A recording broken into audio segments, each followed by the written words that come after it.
Hi,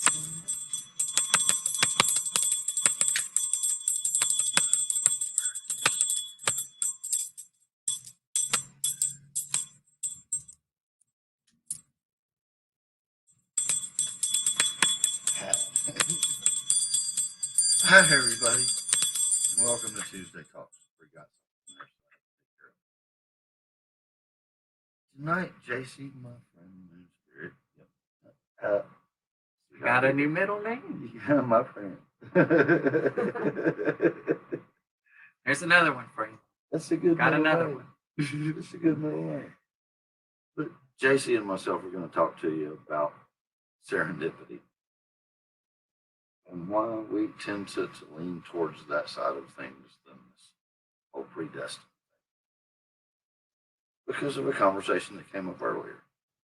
Um, with serendipity, things happen sort of, some people say by chance, but it's actually by choice. Okay. And it's a choice you made long before you actually step foot into the physical plane. That's why a lot of people get confused and think that destiny is a thing. See, what happens is we sit down and we write a roadmap for ourselves. We talk it over with the Creator, and we make that plan. And the Creator says, "Are you sure?" And we say, "Yes, we're sure. We can do this. We can handle this." So the Creator signs off on your game plan. You get to start out on this joyous, wonderful trip, including the choice of parents, where the location you're born into, all things that you sit and talk about with the Creator before you set out on your path. So therefore, not destiny, but serendipity. Things happen as they fall out because of choices made. Right? You had something you wanted to say. Go ahead. Give it to him. No.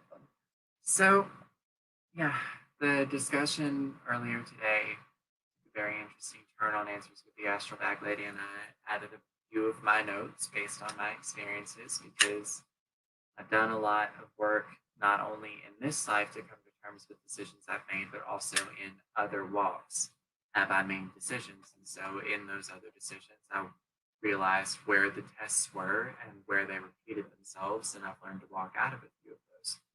And so I have come to a different understanding than most about whether or not we are destined for certain things or whether or not we have free will. And I personally believe that there is more evidence to support free will that is readily available for people who are willing to do the research than the divine controlling everything. Because if we look at, say, sacred Hindu and Sanskrit texts that became the religions that we know and love and hate today, we can see that we all have within us a spark of the creatrix, or the Creator, or the Great Spirit, or God, or whatever it is that you call the higher power above you, that is in control of all these things. I believe that because we all have a piece of that source within us, we all do have free will in that we all create realities that we live in for ourselves. We magnify our thoughts and our emotions, and this is something that we've done a lot of research and study on in a lot of different kinds of fields, including the medical psychological fields and spiritual metaphysical fields as well. And I believe that even in stories like the Bible, which is in and of itself a story, the Greek myths and things like that as well, there are figureheads for changes that happen. Like there's a god of war, there's a goddess of fertility, other pantheons and things like that. And while they're said to have influence on them, they're very often thwarted by the heroes or other mortals who come along, make a decision that doesn't necessarily go on par with the design created by the deific figurehead of the change. And it creates a ripple effect that then changes the pattern for humanity. So things like the falling of the archangels, or Prometheus, the story of Prometheus giving fire and intelligence to mankind so that they could survive past winter.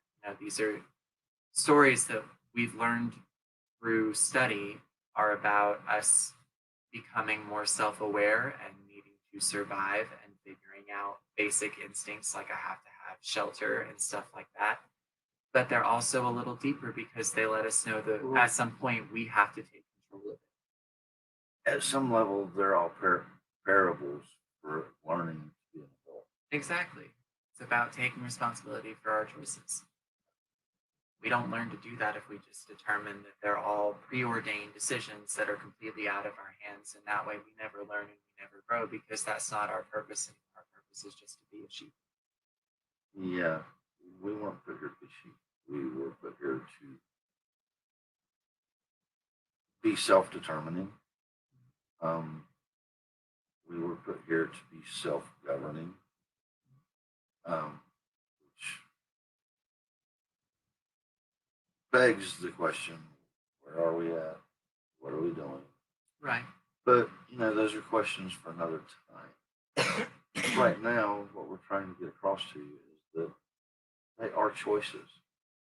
They are sometimes intuitive choices, sometimes figurative choices, but still choices nonetheless that lead us along the road called life.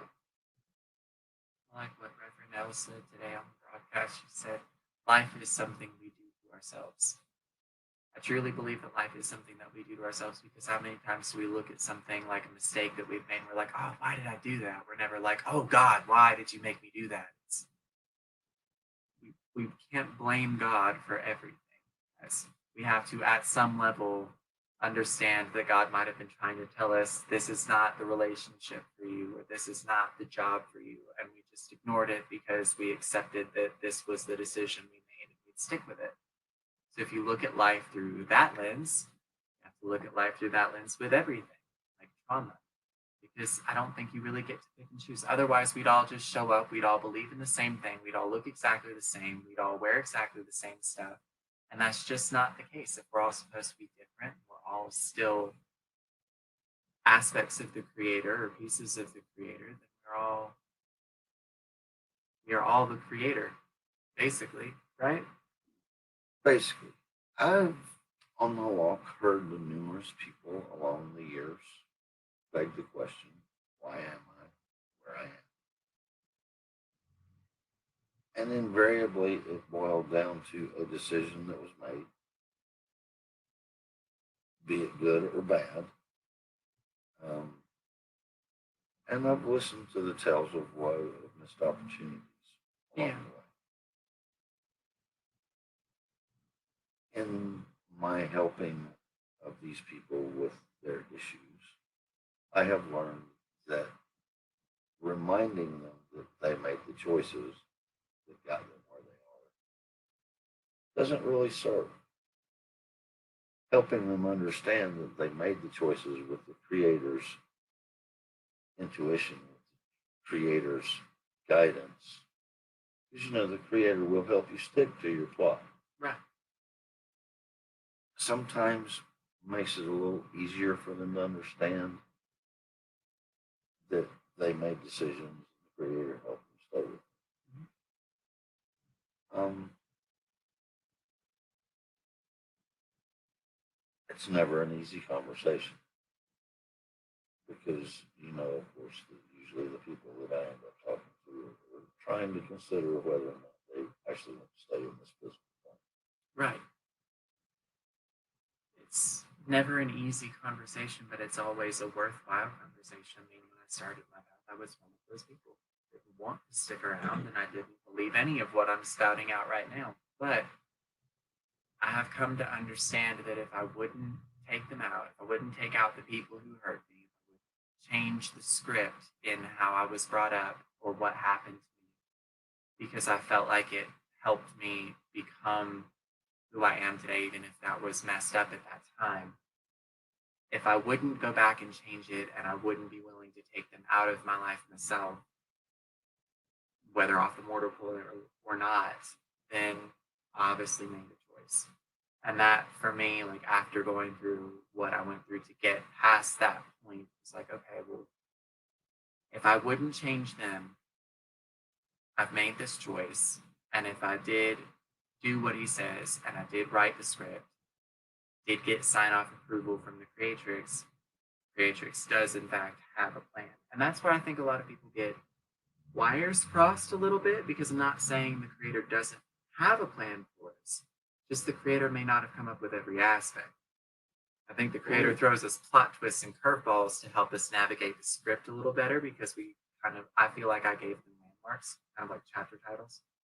Like, go from point B, and then she's like, okay, but there's all of this in between that. Are you ready to deal with all of this? She's like, yeah, I think I can do that. It's like, all right, but you're getting curveballs at every point here. Some spirits willing to take a walk. I was just looking to see if there were any comments. Cool. Things with Oz is our stage producer tonight, and they're doing a wonderful job of getting some shots for us and keeping an eye on the comments. So if anybody has something that they would like to add to the conversation, if you don't necessarily agree with it, you can message in and we can talk that out. I understand and I value that some people don't necessarily agree with us on all of these topics that we talk about, but you don't have to agree with what we believe. We just throw the information out there, and if somebody wants to do their own research, then we hope that they do and they get back to us and teach us what they learn. Might be something we don't already know. Or something we haven't thought about. Right. Now we got a comment. It's blank. Hi, R. Mixer Probably, whispers is messaging, but hasn't given us any content. That's nice. It's probably a gift. Yes. There's stickers. Stickers Quit playing don't. stickers. The stickers don't show up. But yeah, be that as it may, life is what it is. We've actually chosen a direction. And in choosing a direction, we got a little bit more lucid in where we were in the scheme of things. In doing that, we learned that we could sit down with the Creator at will. In doing that, we learned that we teach ourselves the lessons we learn. In doing that, we learned that the easiest way to get through a lesson is to admit it's a lesson and walk out of it. I have a recent example. I spent the last month really stressed out and freaking out because I felt like I had so many projects and things I wanted to accomplish that I just didn't have time for it. And that is one of the oldest tricks in the book if you want to make time evaporate like that. If you really just don't feel like you have the time to accomplish everything on your to-do list, try picking a project and running that project until it's done when you have the time to devote attention to that, and you don't have to be divided in so many places and people perspectives as I was.